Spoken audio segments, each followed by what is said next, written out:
Welcome back to video number 2. This is our royal family palette cleanser. There's a lot in here, so let's jump in and get there, shall we? Let's go. We're going to start off with Prince Edward. He went to the Ahmed Tea Company, I hope I'm saying that correctly, because it was awarded the King's Award in Sustainable Development for its work helping to improve the lives of people around the world. With Edward was the Countess Mountbatten of Burma, Penelope Knatchbull, and Lady Alexandra, his cousins. Now, this company is in Hampshire. It's one of 29 organizations around the country to be recognized with this honor in 2024. It's a British family-owned company which supplies tea to 65 countries worldwide. So the company was given the King's Award for Sustainable Development, and it got this for its sustainability projects, philanthropic initiatives, and ethical practices. It donates up to 20% of its profits to local and global initiatives. Everything from guide dogs to actually help fund a cancer hospital in Sri Lanka and health programs for women in tea-growing regions in Kenya. Sticking with Edward, he went to see a new theater called Forum Live. He officially opened the entertainment venue. It was a £17 million, 800-seat art and entertainment venue. I think it looks huge. It actually has been open since October, but he did the, official opening. Next up, on the 13th of November as well, Edward officially opened the Portsmouth Down Syndrome Association Center. He toured the building to see the activities, which include early development group sessions, a music project, and a human library. Features members talking about key initiative, including the charity's Buddy Partnership with the King Edward VI School.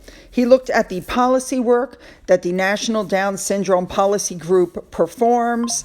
He's just a natural with these kids. This group, by the way, was honored by the late Queen Elizabeth with the Queen Awards for volunteering for exemplary service. And they also received special COVID recognition for outstanding work with the community during the pandemic. And they also received the Freedom of the City of Portsmouth. I mean, my goodness, they're busy, busy, busy.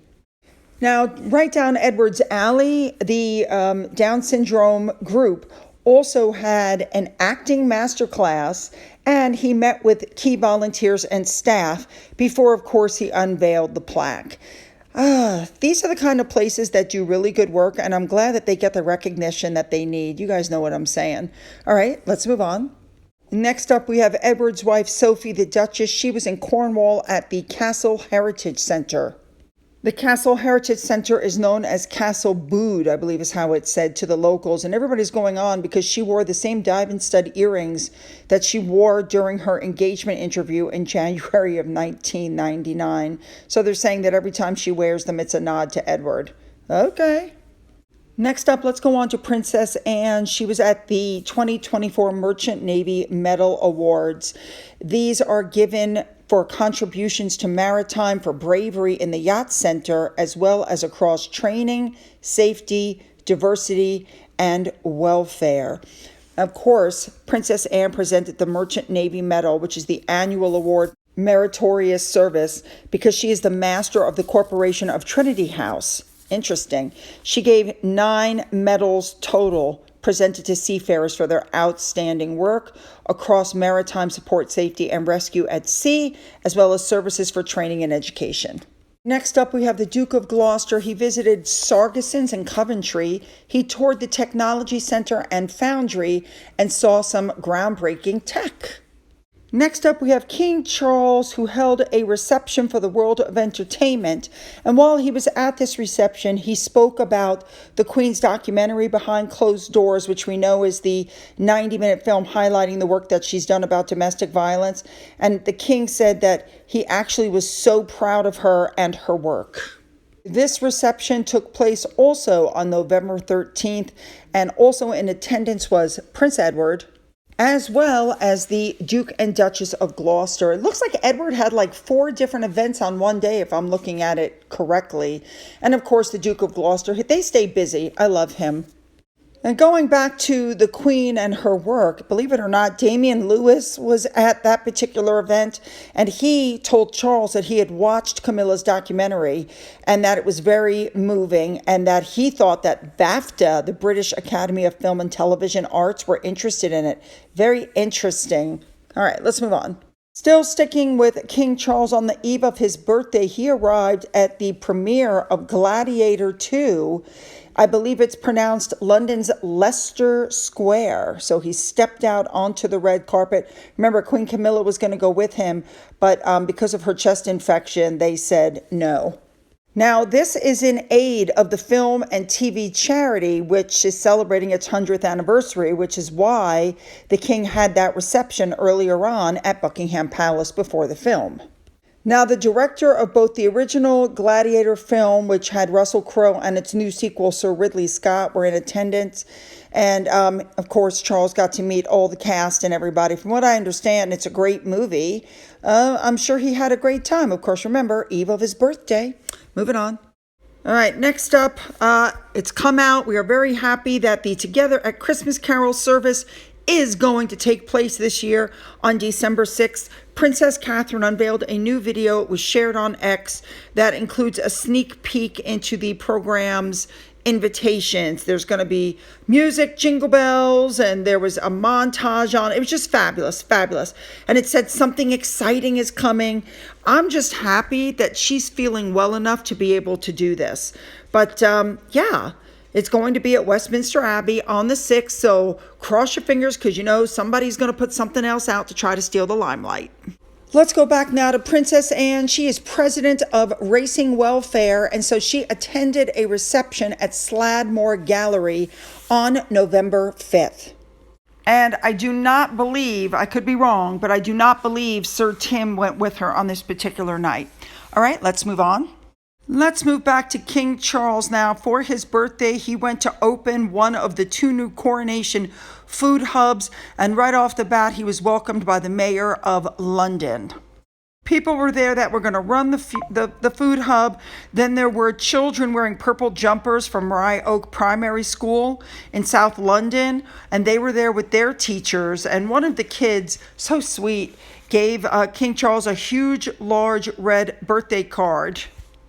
Charles also received a happy birthday from the Bach Choir, which he has been patron of since 2001, and even once he sang with them in 1985.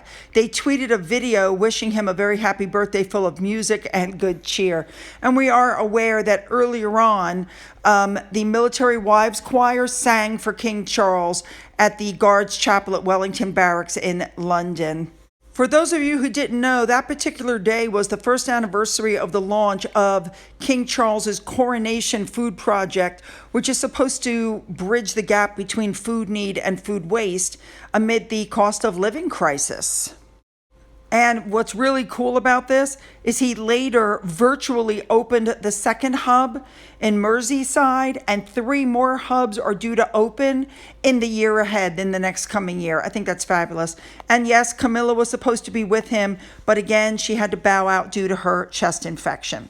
All right, let's move on. Prince William is next. He made a surprise trip to Northern Ireland. He had several things that he wanted to do. So the first thing he did was go to the Foyer, which is a temporary accommodation and support service for young people that are having homelessness in Belfast. It's run by the Simon Community, which is a homeless charity in the area, and one of the Homewards Northern Ireland local coalitions. While he was there, the Simon Community showed William their initiatives which are aimed at preventing and ending homelessness among young people, leaving foster parents and other residential support groups. And he also was introduced to some young people to talk about their backgrounds and the support that they received. Remember that Homewards is run by William and Catherine's Royal Foundation to accelerate and build up initiatives like the Simon Community Housing for youth service to help prevent homelessness and provide some stable accommodations and support to vulnerable young people that need help. I think that's just wonderful. It's a lofty ambition, let me tell you. All right, when that was done, next he went to Ulster University to learn about their efforts to establish Northern Ireland as a global leader of creative excellence and innovation by empowering the next generation of the workforce and accelerating technological capabilities, because Ulster University has apparently been helping to grow the creative industries in Northern Ireland, committed over £1.7 billion to the local economy, and they employ over 24,000 people. Now, one of the cool things that William did was join a workshop with young people from community groups that are being taught by the Ulster Screen Academy, and he toured the state-of-the-art virtual production studio, and this is with students developing skills in virtual production. So basically, they put him on a stationary motorbike and then made the scenes around him move to make it look like he was, riding a motorbike. William met James Martin, who is a Belfast-born actor, to talk about the success of the sector in Northern Ireland and how the studio at Ulster will help take it to the next level. Now, I have to tell you, the crowds were amazing. All these young people. There was one girl there, her friend couldn't be there, and so William was so sweet, he leaned over and taped a message for the girl's friend on her cell phone that she could send to her. That just shows you what a normal person he is. All in all, I think the visit was an absolute success. All right, you guys, you know what to do. Hit the like and the subscribe button and the bell for all notifications. Then go down into the description box where you'll find the links to my Twitter, my Gettr, my Rumble, my email, my Patreon, which is currently paused, my Amazon wish list, and a physical address. For those of you who've donated to my coffee fund, thank you so much. And as always, you guys, have a great day.